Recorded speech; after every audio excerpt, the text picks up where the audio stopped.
আসসালামু আলাইকুম, সবাইকে আরবি মিনি কুকিংয়ে স্বাগতম। আজকে আপনাদের সাথে শেয়ার করব মুচমুচে কাটা নিমকি।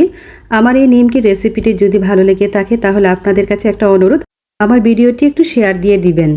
তাহলে দেখা যাক এই রেসিপিটি তৈরি করতে কি কি লাগছে। প্রথমে আমি নিয়ে নিয়েছি এখানে 1 কাপ আটা, তারপরে দিয়ে দেবো স্বাদ মতো লবণ, দিয়ে দেবো অল্প পরিমাণে কালো জিরা। কালো জিরা দিলে নিমকির স্বাদ আরও দ্বিগুণ হয়ে যায়। এখন দিয়ে দিচ্ছি 1 চামচ সাদা তেল। সবগুলো উপকরণ একসাথে দিয়ে ভালো করে মিক্স করে নেব। তারপরে অল্প অল্প পানি দিয়ে আমি একটা আটার ডো তৈরি করে নেব, যা প্রতিদিন আমরা আটার রুটি বানাই সেরকম করে। নিমকির ডোটা একদম হয়ে গেছে। এখন এটাকে আমি বেলে নেব। বেলে নেওয়ার আগে আমি আরেকটু ভালো করে মতে গোল করে নিচ্ছি।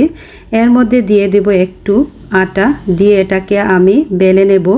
কাঠা নিমকি আমার ছোটোবেলা থেকে খুবই পছন্দ। আমার মতন কে কে নিমকি খেতে পছন্দ করেন তা অবশ্যই কমেন্ট করে জানাবেন। এদিক দিয়ে রুটিটা একদম বেলা হয়ে গেছে। দেখুন রুটিটা কতটুকু পাতলা হয়েছে। এখন এটাকে আমি একটা বড় ছুরি দিয়ে এভাবে লম্বালম্বি করে কেটে নেব। আপনারা চাইলে ছুরি ছাড়াও কেটে নিতে পারেন, আমি সুবিধার জন্য কেটে নিচ্ছি এভাবে। রুটিটা লম্বালম্বিভাবে কাটা হয়ে গেলে এভাবে আমি বাঁকা করে কেটে নেব। এভাবে কাটা হয় বলে এই নিমকির নাম হয়েছে কাটা নিমকি। সম্পূর্ণ রুটিটা আমি কেটে নিয়েছি। এখন এগুলোকে আমি আলাদা করে নেব। দেখুন নিমকির এই শেপগুলো কত সুন্দর হয়েছে। এখন আমি এগুলোকে তেলে ভেজে নেব মিডিয়াম আঁচে। প্রথমে আমি কড়াইতে তেল হিট করে নিয়েছি। এখন আমি সবগুলো দিয়ে দিচ্ছি। দিয়ে এগুলোকে আমি কন্টিনিউ নাড়তে হবে, তা না হলে এগুলো একটার সাথে একটা লেগে যাবে এবং ভালোভাবে ভাজা হবে না।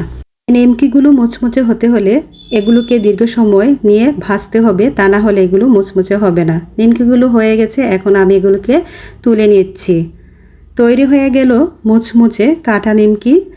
যারা নিমকি খেতে পছন্দ করেন তারা এই রেসিপিটি ফলো করে আপনারাও তৈরি করে ফেলতে পারেন এরকম রেসিপি। সবাই ভালো থাকবেন। আল্লাহ হাফেজ।